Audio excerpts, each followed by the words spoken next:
Chemists often focus only on the valence electrons of an atom, for there's usually only these outer electrons that are involved in chemical reactions.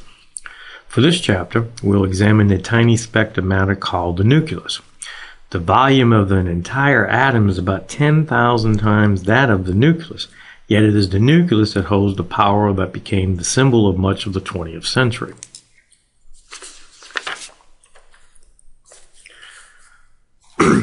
First thing we're going to cover, what is radioactive decay?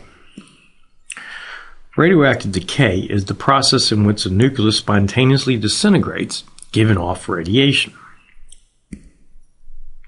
Radiation are the particles or rays emitted.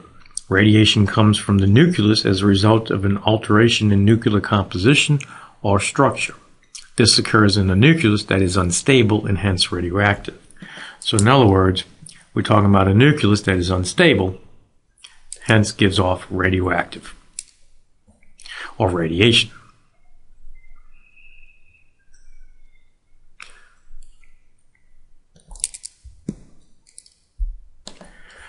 Nuclear symbols are used to designate the nucleus and consist of the following.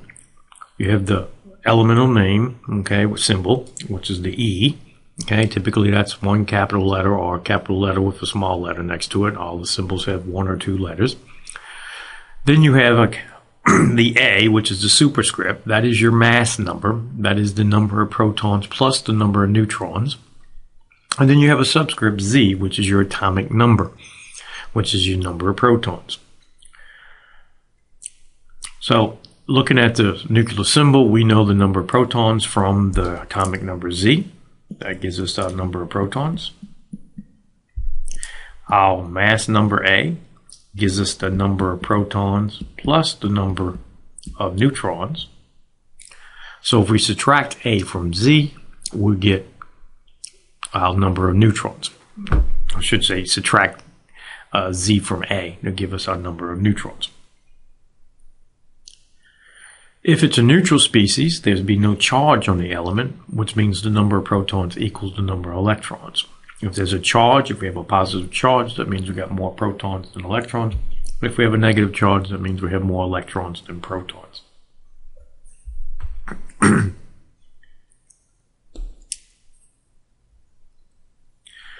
Here's an example.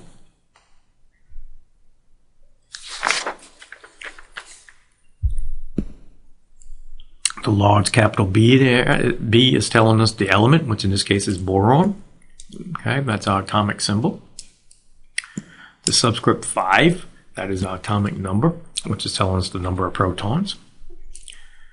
And the superscript 11 is our mass number, which is telling us the number of protons and neutrons. So in this particular example, we're talking about something that has 5 protons and 6 neutrons. That's 11 minus 5, telling us the 6 neutrons. And since there's no charge on it, we're talking about the same number of electrons as protons. Since it's neutral, we're talking about 5 electrons.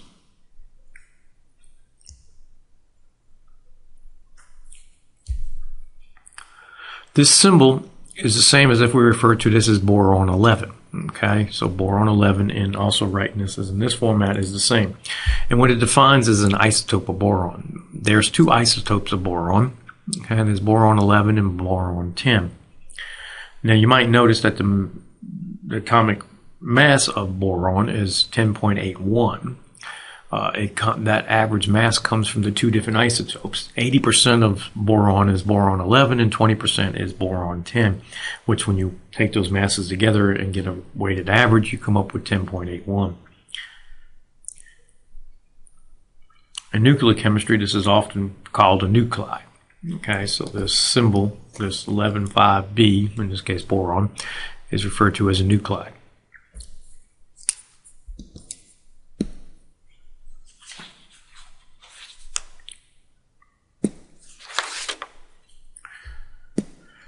Some isotopes are stable, and others are not. Okay, some are unstable. The unstable isotopes are the ones that produce radioactivity. They're the ones emitting the particles, the actual process of radioactive decay. Radioactive decay is a process in which the nucleus spontaneously disintegrates, giving off radiation.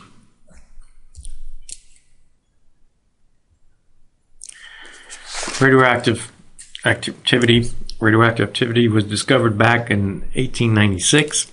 It was involved in the work using uranium salts, which led to the conclusion that minerals gave off some sort of radiation. The radiation was later shown to be separable by electric and magnetic fields into three types: alpha, beta, and gamma rays. Let's talk about the three different types of radiation. Alpha rays, symbolized by the alpha sign, bend away from a positive plate, indicating that they are positively charged. Okay, alike things repel. They are known to consist of helium-4 nuclei, in other words, nuclei with 2 protons and 2 neutrons. They're very slow-moving, relatively large mass compared to the other nuclei particles, therefore they move slowly, about 10% the speed of light. They're stopped by small barriers as thin as a few pages of paper. They're symbolized by the following way: 4-2 helium with a 2+ charge, or just 4-2 helium, or just the alpha sign, or 4-2 alpha. In other words, what we're talking about here is something that's got 2 protons and 2 neutrons. Beta rays, symbolized by beta, bend in the opposite direction, indicating that they have a negative charge. They are known to consist of high-speed electrons, about 90% that speed of light. They are emitted from the nucleus by conversion of a neutron to a proton. So in essence, in this process, we're talking about a neutron converting into a proton, and in the process, emitting a beta particle.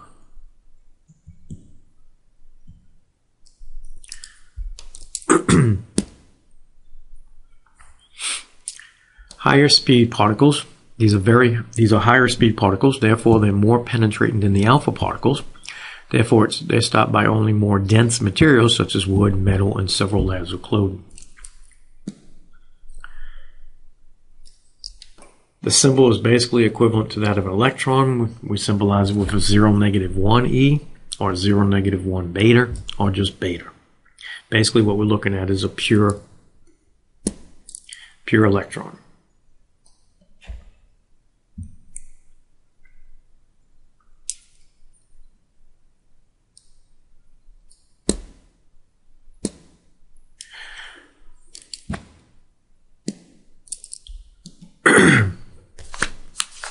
Gamma rays are unaffected by electromagnetic field.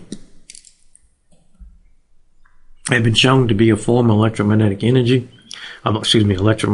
radiation, which is pure energy, and similar to X-rays, but they are higher energy and shorter in wavelength. Alpha and beta radiation are matter, which means they contain protons, neutrons, and electrons, while gamma radiation energy is pure energy. There's no protons, neutrons, or electrons associated with them. They're highly energetic, the most penetrating form of radiation. Therefore, it takes barriers of lead, concrete, or more often a combination is required for protection. Symbol is typically just gamma or gamma 00. In other words, there's no protons, no neutrons, and no electrons.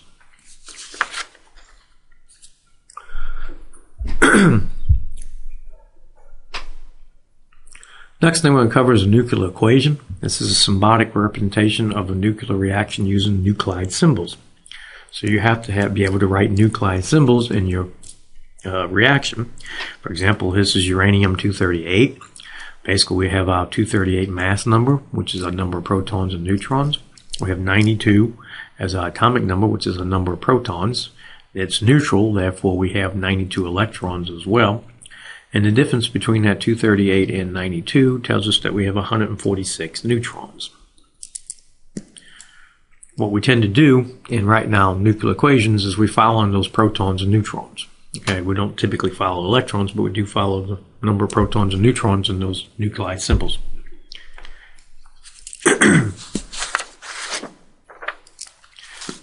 Reacting and product nuclei are represented in nuclear equations by the nuclide symbols. Radioactive decay of uranium-238 by alpha particle is written as follows. Important thing to realize in writing an equation is we need to know what does it mean that it have an alpha emission. Okay, we got to realize that's the loss of a helium nucleus. We need to know that we have to place helium on the product side as being released, okay, being emitted. In the process of writing our equation, what happens is that our mass numbers have to balance. I have to have the same number of mass on my product reactant side as I do on my product side. And you see here I got 238 and 234 and 4 on the other side. And I also need to keep track of my atomic numbers. Okay, 92 on my reactant side, 90 and 2 on the other side. Okay, balances them out. Other thing you got to realize is that the atomic number, okay, your atomic number tells me the identity of my atom. Okay, the number of protons gives the identity of the atom.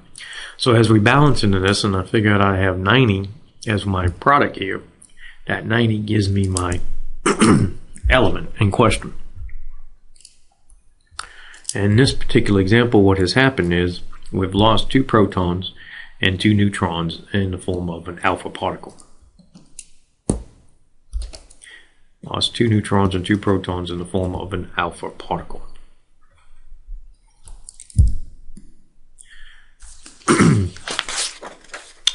Okay, other particles are given the following symbols. Okay, we got to understand the symbols before we be able to write the equations. If we're talking about a proton, we're talking 11H or 11P. Neutron is a 10N.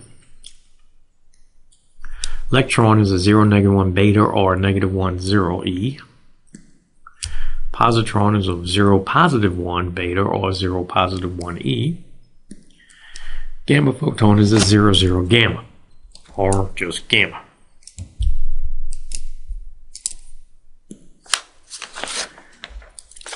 In a nuclear equation, you do not balance the elements. Instead, what we do is the total mass on each side of the reaction arrow must be identical. This means that the sum of the superscripts for the products must equal the sum of the superscripts of the reactants.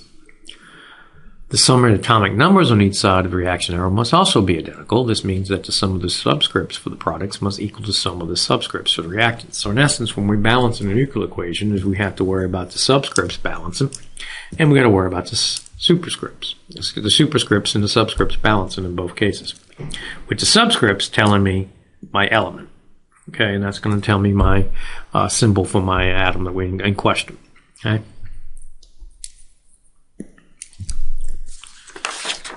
Go back to the example we did a few minutes ago. Okay, uranium-238 going to 234 thorium. Okay.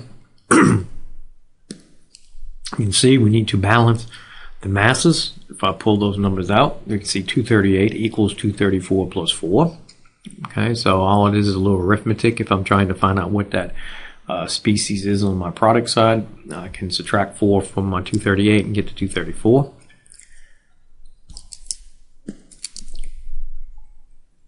Then we also have to do our atomic number, which is 92 is equal to 90 plus 2. You can see once again, if I know it's a helium emission, I can subtract that 2 from the 92, get to 90. And then once I have the 90, I know what the element is. Okay, look it up on the periodic table. So let's look at an example.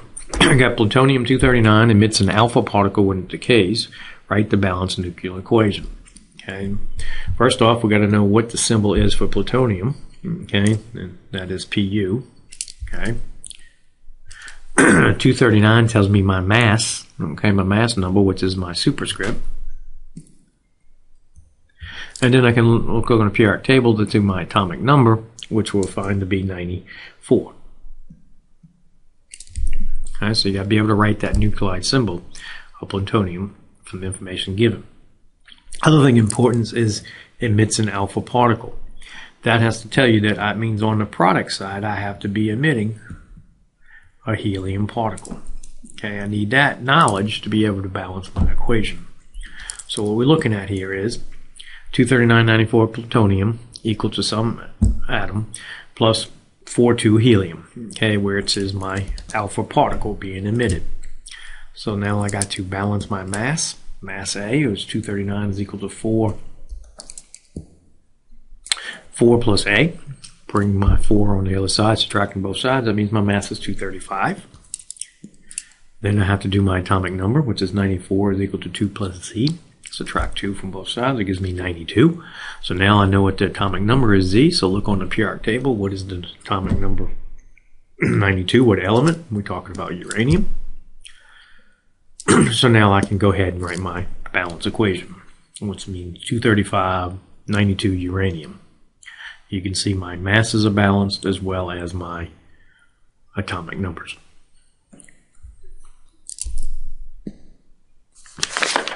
Let's look at beta decay. For beta decay, what we're looking at is it emits an electron. Okay, basically we're emitting an electron. Okay, 0, -1 e, 0, -1 beta. Once again, your masses have to be balanced as well as your atomic numbers. In this particular problem, you can see 16, and then I got 16 and 0 on one side, that's balanced, and I got 7, and I got 8 and -1, that's 7, so it's all balanced. Now you might notice that the atomic mass did not change here, so in essence what has happened is I have taken the 7 protons, and now I have 8 protons. So in this process of this beta emission, what has happened is a neutron has turned into a proton. So it kept the mass the same, it just changed one of the neutrons to a proton. In the process of that to happen, we emitted an electron, okay, a beta. Let's look at an example. Got potassium 234 undergoes beta decay, write the balanced nuclear equation. Once again, we have to figure out what the element is. Okay, that is Pa is the symbol for potassium. Okay, we told that was 234 for the mass. Looking at the periodic table, the atomic number for this element is 91. So now I got to take that, and then I got to know what beta decay is. Beta decay means that I'm going to have to be giving off an electron on the product side. So my equation looks something like this: 23491 Pa. Potassium gives me some element plus 0, -1 e. That's my beta decay, emission of an electron. I got to balance my mass, 234, 0A, which means 234, which we expect since it's a beta decay, which means the mass will not change. We're just going to take a neutron and change it into a proton. Z is -91 equal to -1 plus Z, so I got to add +1 to both sides, which gives me 92, which is once again uranium. So my results, 23491 potassium is equal to 23492 uranium plus 0, -1 e.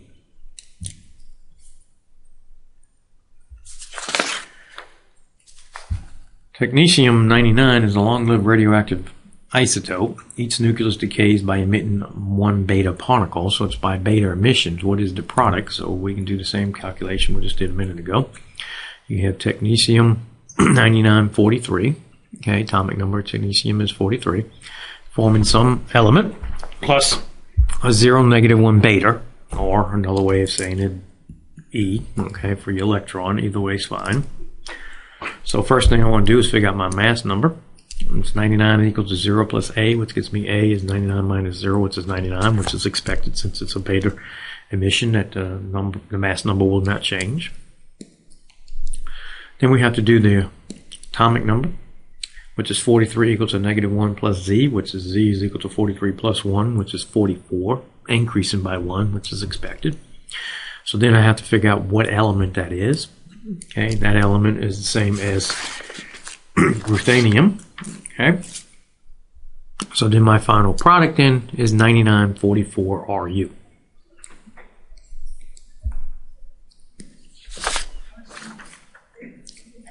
Now, why are some isotopes radioactive but others are not? Depends on binding energy, nuclear structure, and stability. Okay, so isotopes being stable or not depends on binding energy, nuclear structure, and stability. Let's define binding energy first. This is the energy that holds the protons and neutrons and other particles together in the nucleus. Binding energy is very large for unstable isotopes. Identically charged protons in the nucleus exert extreme repulsion forces on one another. These forces must be overcome if the nucleus is to be stable. When isotopes decay, forming a more stable isotope, binding energy is released. And they basically go into a lower state of energy to get a more stable arrangement. This releasing energy is the source of the high energy radiation emitted and the basis for all nuclear technology. It is decreasing binding energy to become more stable. So it's decreasing its binding energy to become more stable.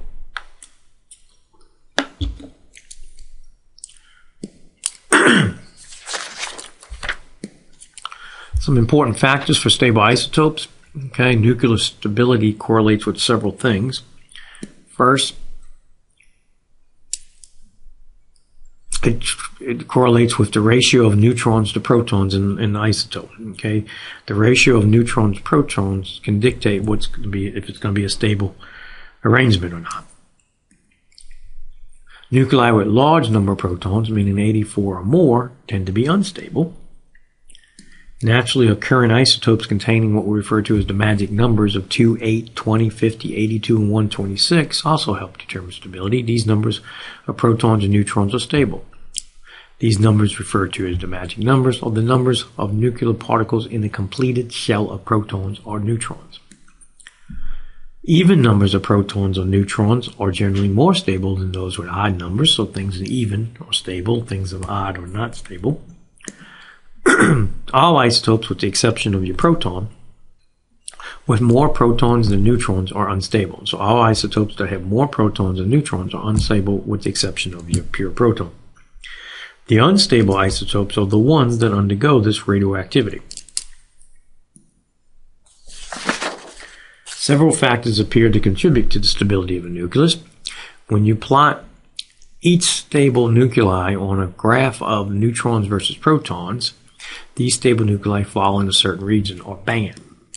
We refer to that band as the band of stability, and is the region in which stable nuclei lie in a plot of number of neutrons against the number of protons. So if I plot my neutrons versus my protons, I get a region of the thing called the band of stability where those isotopes will be stable. Things outside that region tend to be unstable. Here's a plot of that. In that yellow region here, okay, in that yellow region is what we refer to as the band of stability. That ratio of number of neutrons to protons tend to be stable. Things outside that band tend to be unstable. If we're talking about things above, that ratio above that band of stability, which basically means I'm going to have more neutrons than protons in that ratio. Well, what happens since I have more neutrons than needed for stability, those neutrons would tend to form protons by the process of beta emission. Okay, beta emission occurs in those ratios above that stable band of stability. If we're below that band of stability, then what happens is I have more protons than I have neutrons. Okay, so I got more protons than are needed for stability. So what happens is a proton tends to convert into a neutron. It tends to do it in terms of electron capture or positron emission. If we talk about atomic numbers of greater than 83, what tends to happen in those cases is we tend to have alpha emission. Okay, we tend to have alpha emission in those cases above atomic number 83 or greater.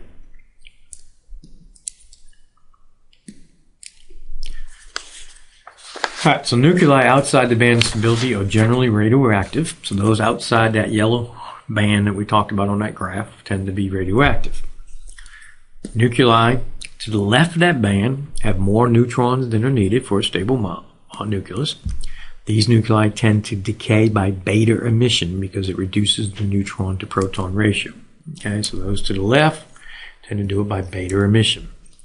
So in essence, what's happening is a neutron is changing into a proton and emitting an electron in the process. In contrast, nuclei to the right of the band, okay, of stability, have a neutron to proton ratio smaller than needed for a stable nucleus.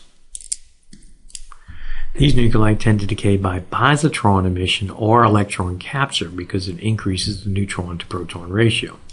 In essence, what we're talking about here is we've got a proton converting into a neutron to increase that ratio.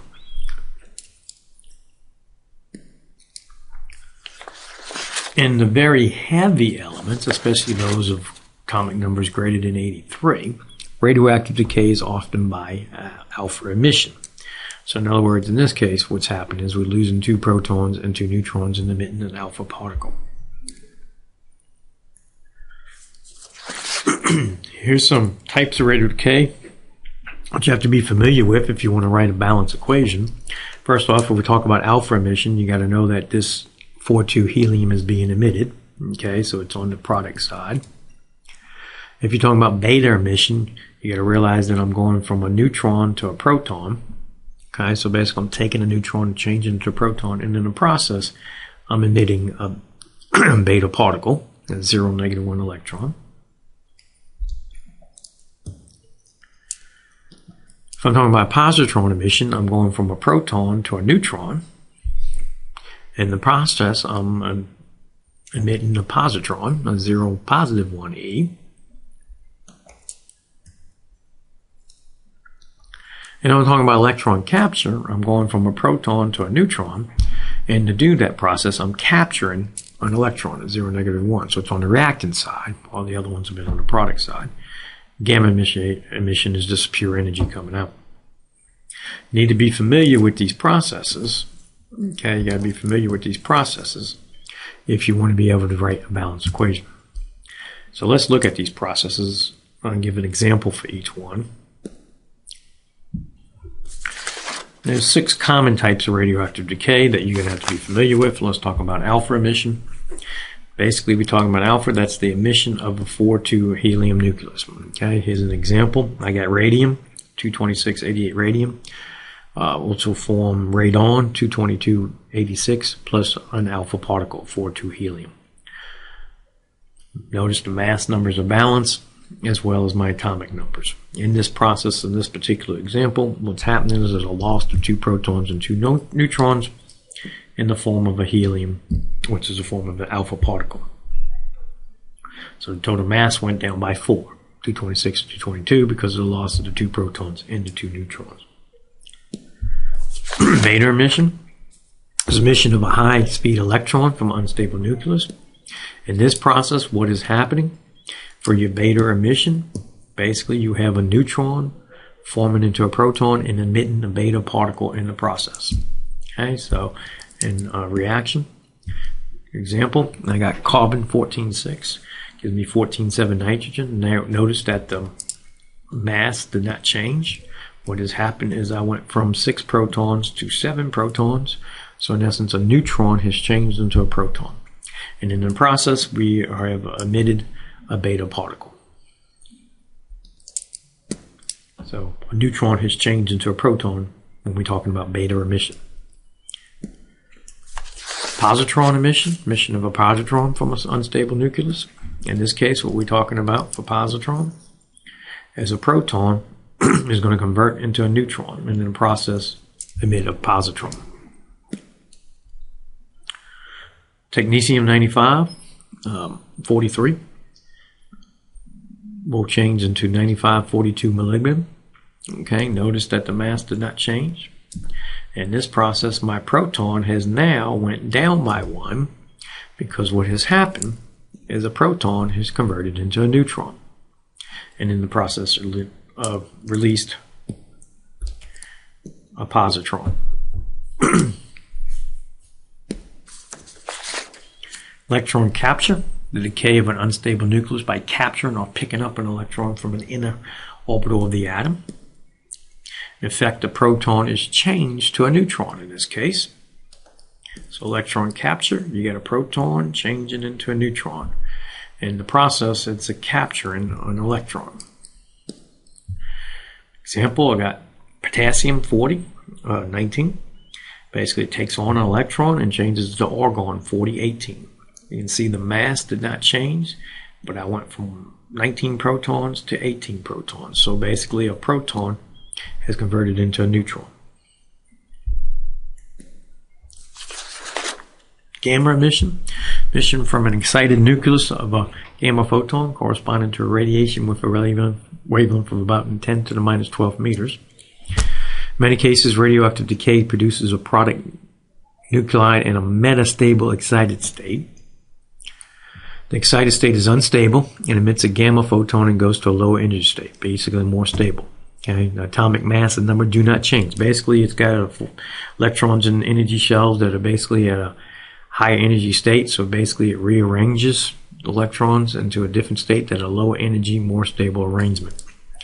Write this by saying technetium 99, okay, at a metastable, M for metastable. Okay, this is for the metastable.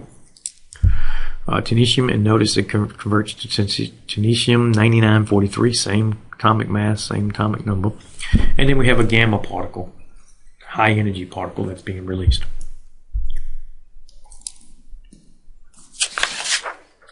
Last one, spontaneous fission. The spontaneous decay of an unstable nucleus in which a heavy nuclei of mass number greater than 89 splits into lighter nuclei and also releasing energy in the process.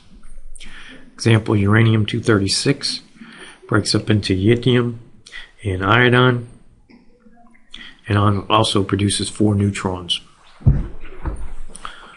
Now, the 4 neutrons become important later on at the end of this chapter when we talk about chain reactions.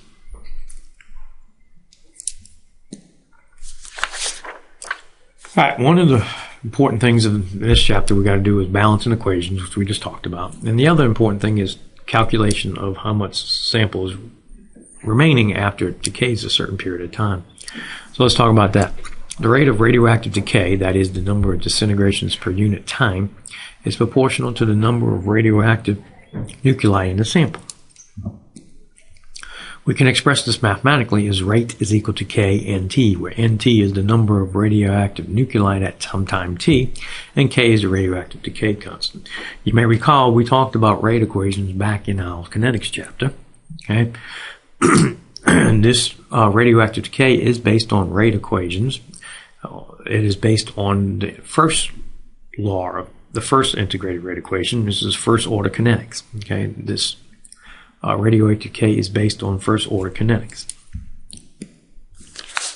So all radioactive decay follows first order kinetics as outlined back in our chapter. Therefore, the half-life of radioactive sample is related only to the radioactive decay constant. You might recall we talked about half-lives in the kinetics chapter. That's the T1 half of radioactive is the time required for 1/2 the nuclei in the sample to decay. So the half-life is the time it takes for half of it to be consumed. Since it's first order kinetics, that means if I wait that period of time, half of it will be consumed. If I wait that period of time again, half of it will be consumed more, and so on and so forth. Remember in our T1 half equation, okay, which is as follows: T1 half is equal to 0.693 divided by K. There is no concentration term in there, so it's independent of the concentration of the species. So therefore, it's a constant T1 half. Whatever that value is, it will stay that value throughout for that whole system. Okay, if I wait that period of time, half the system will be consumed. Say the T1 half is 4 minutes, and I had 10 grams of it. Okay, well, if I wait 4 minutes, then what's going to happen is I'm going to have 5 grams. If I wait another 4 minutes, it'll be 2.5. Okay, wait another 4 minutes, it's going to be 1.25. Okay, basically that's how it works. If you don't recall where the 0.693 came from, remember that was the natural log of 2. Okay, if I take the natural log of 2, that would be 0.693. Once we know the decay constant, we can calculate the fraction of radioactive nuclei remaining, which is our goal. We want to know what is this ratio of NT to NO after a given period of time. Now, you recall first order kinetics, we gave you an equation. I put it in y equals mx plus b format to help you memorize it, but that equation came from this one. Natural log of nt over n0 is equal to negative kt. We're going to use it in this fashion because our goal is this ratio. That'll tell me that fraction of nuclei remaining. We can use that T1 half equation and substitute in our K is equal to 0.693 divided by T1 half, doing our arithmetic. which gets us the following equation. The natural log of nt over n0 is equal to a negative 0.693 time t, which is the time we're looking for, okay, divided by your t1 half. That's just plugging in your equation into that k factor. Let's look at an example. Phosphorus 32 has a half-life of 14.3 days. What is the fraction of sample of phosphorus 32 will remain after 5.5 days? Okay. Well, we know 14.3 is the T1 half, so if we wait that period of time, then half the substance will be consumed. Okay. We want to know what happens if it's only 5.5 days. So you go to your equation, natural log of nt over n0, which is what we're looking for, this ratio, is a negative 0.693 t divided by t1 half. Well, what is t in this case? T is the time I'm looking for, how much is left, which is 5.5 days. And then t1 half was given to me at 14.3. Plug those numbers in, I get a negative 0.693 times 5.5 days divided by 14.3 days. Days cancel, leave me in a negative 0.267. Now, I got the natural log of that value is equal to that. Well, how do we get around that? We've got to do the anti-log. Remember, the anti-log of a natural log is e to the x. If we're doing the log, log, then it'd be 10 to the x. Okay, remember we did that several times this semester. This time it's the natural log. So the fraction of your nuclei remaining is equal to your nt over n0, which is equal to e to the negative 0.267, which is 0.77. So what that 0.77 is telling me is that 77% of it is remaining. After 5.5 days, I still have 77%. Now in the homework, they may tell you that you had 1 gram of phosphorus 32, and they want to know how much is remaining after 5.5 days. Well, 77% of that, right? Which would mean 1 gram times 0.77, which would mean that I have 0.77 grams of it. Okay, so that percent is telling me how much is left of that sample. Okay. Now, there's another way we can work this problem. Since it is a first order kinetics problem, we know that anytime I wait that period of T1 half the substance will be consumed. So in essence, I can say that let's figure out how many T1 halves is going to go by, and then I can figure out how much is there. In this particular case, you can see I got 5.5 days out of 14.3 days, which is your half-life. That means about a third of a half-life is going through. So I've got a third of my 1/2 consumption is going to occur. So another way of doing this problem is like this. We can say the fraction of your nuclei remaining is equal to 1 over 2 to the n, where n is your t, the time that you're going to look for, divided by your T1 halves. Basically, we're looking at how many T1 halves is going to occur before this happens. In this case, we're looking at about a third, okay, of the sample. So 1 to 2 to the n will give me my same answer, which would be, in this case, you're looking at 5.5 days divided by my 14.3 days, which gives me 0.385. So 1 over 2 to the 0.385.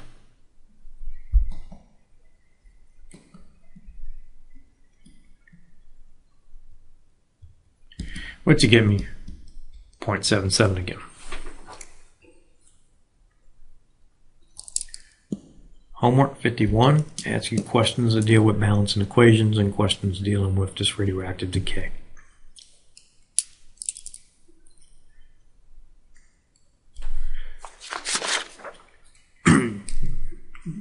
We touched for a second on nuclear fission already, which is a nuclear reaction in which a heavy nucleus splits into lighter nuclei and energy is released. Okay, for example, a possible mechanism for decay of californium-252 is as follows. Californium-252-98 breaks down into barium and molybdenum, okay, and also produces 4 neutrons in the process. Now, these 4 neutrons is where things can get used and be used up into something called a chain reaction, which we're going to talk about in the next slide. In some cases, a nucleus can be induced by undergoing fission by a bombardment of neutrons. Look in this example.